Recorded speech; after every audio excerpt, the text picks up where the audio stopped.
আজ আপনাদের সঙ্গে শেয়ার করব মিষ্টি কুমড়োর মধ্যে মসুর ডাল দিয়ে ভীষণ সুন্দর একটা রেসিপি। এই রেসিপিটা কিন্তু মাছ মাংসের স্বাদকেও হার মানাবে। একবার রান্না করে আপনারা খেয়ে দেখুন, স্বাদ মুখে লেগে থাকবে। আসসালামু আলাইকুম, সবাই কেমন আছেন? আশা করছি সকলে ভালো আছেন। আবারও একটা নতুন রেসিপি নিয়ে আপনাদের মাঝে চলে আসলাম। তো অবশ্যই স্কিপ না করে পুরো রেসিপি দেখে নেবেন। চলুন কথা না বাড়িয়ে রেসিপি শুরু করি। এখানে দেখুন আমি মিষ্টি কুমড়ো কেটে নিয়েছি। তো মিষ্টি কুমড়োগুলোকে এইভাবে একটু বড় বড় করে কেটে নিতে হবে। দেখে আপনারা বুঝতে পারছেন। তো এখানে প্রায় আমি 250 গ্রাম মতো মিষ্টি কুমড়ো নিয়েছি। মিষ্টি কুমড়োগুলো ধুয়ে পরিষ্কার করে পানিটাকে ঝরিয়ে নিয়েছি।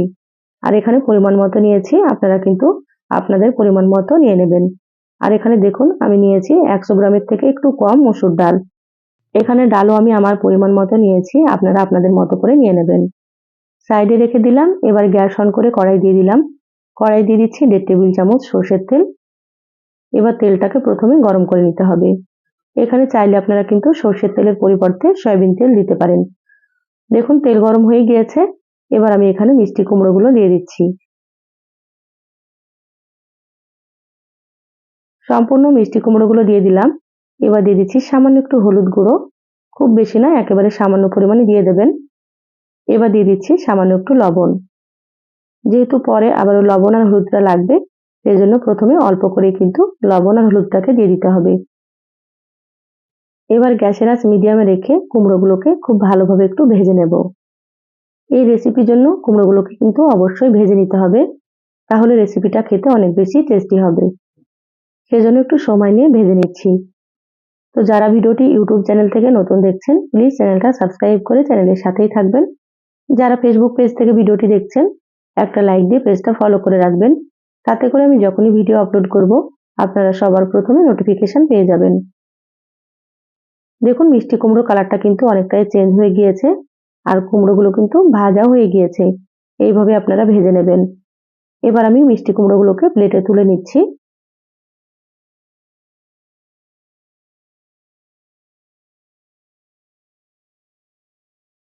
কুমড়োগুলো তুলে প্লেটে রেখে দিলাম। এবার ওই তেলের মধ্যে দিয়ে দিলাম সামান্য একটু গোটা জিরা, দিয়ে দিচ্ছি একটা শুকনো মরিচ। এবার জিরা শুকনো মরিচটাকে একটু ভেজে নিতে হবে।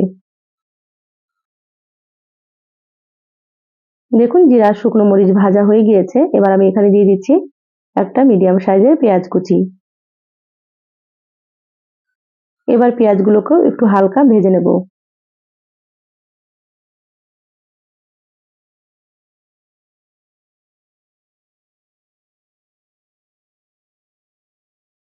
দেখুন পেঁয়াজগুলো হালকা ভেজে নিয়েছি। এবার আমি এখানে দিয়ে দিচ্ছি হাফ চা চামচের থেকেও কম আদা বাটা, আর হাফ চা চামচের থেকেও কম দিয়ে দিলাম রসুন বাটা। এবার দিয়ে দিচ্ছি একটা টমেটো কুচি। টমেটো দিলে কিন্তু খেতে ভালো লাগে। এবার দিয়ে দিচ্ছি মসুর ডাল। তো মসুর ডালগুলো কয়েকবার পানি পাল্টে খুব ভালোভাবে ধুয়ে নিয়েছি। তো সম্পূর্ণ ডালগুলো দিয়ে দিলাম। এবার সবকিছু একসাথে খুব ভালোভাবে একটু নেড়েচেড়ে মিশিয়ে নেব।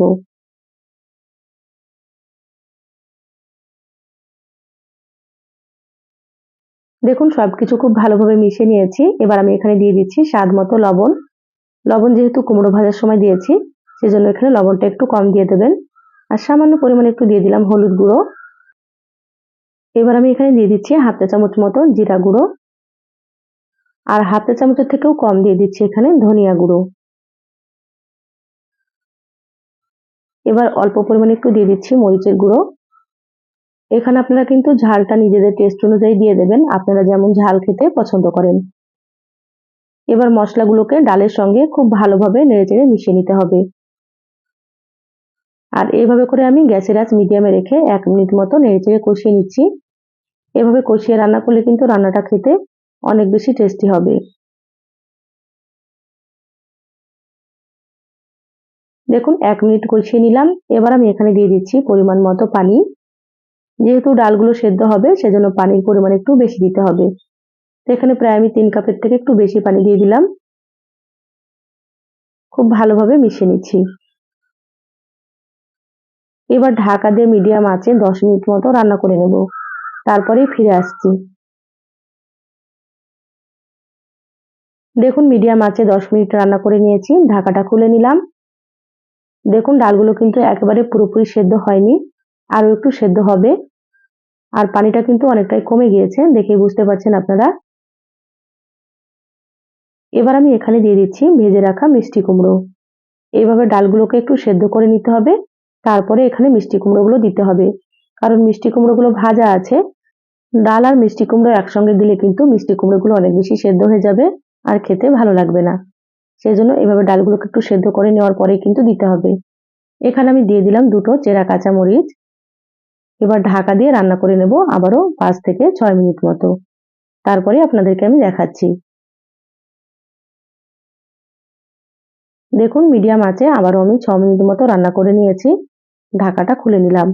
এবার দেখে নেব মিষ্টি কুমড়োগুলো সেদ্ধ হয়েছে কি। দেখুন মিষ্টি কুমড়োগুলো কিন্তু খুব সুন্দর মতো সেদ্ধ হয়ে গিয়েছে, আর এখানে ডালগুলো খুব সুন্দর সেদ্ধ হয়ে গিয়েছে। এভাবে একটু সময় নিয়ে রান্না করে নিতে হবে। এবার আমি এখানে দিয়ে দিচ্ছি সামান্য পরিমাণে একটু গরম মশলার গুঁড়ো।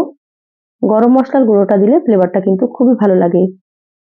তো এখানে আপনারা চাইলে কিন্তু ধনিয়া পাতা কুচি দিতে পারেন, তা আমার কাছে ধনিয়া পাতাটা ছিল না, সেজন্য দেওয়া হলো না। ধনিয়া পাতা দিলেও কিন্তু খেতে অনেক বেশি ভালো লাগে। এবার নেড়েচেড়ে মশলাটাকে খুব ভালোভাবে মিশিয়ে নিচ্ছি। দেখুন মশলা খুব ভালোভাবে মিশিয়ে নিয়েছি, রান্না হয়ে গিয়েছে, গ্যাস বন্ধ করে দিলাম। ঢাকা দিয়ে 3 মিনিট মতো রেখে তারপরে আপনাদেরকে দেখাচ্ছি। দেখুন 3 মিনিট পর বলে ঢেলে নিয়েছি। মাশাআল্লাহ কতটা সুন্দর হয়েছে, আপনারা হয়তো দেখেই বুঝতে পারছেন। তো এইভাবে রেসিপিটা একবার খেয়ে দেখবেন। এই রেসিপি থাকলে কিন্তু গরম ভাতে আর কিছুই লাগবে না, 1 প্লেট ভাত নিমেষেই শেষ হয়ে যাবে। তো সহজ রেসিপিটা কেমন লাগলো চ্যানেলের কমেন্ট বক্সে জানাবেন। ভালো লাগলে একটা লাইক দিয়ে ভিডিওটা শেয়ার করে দিবেন।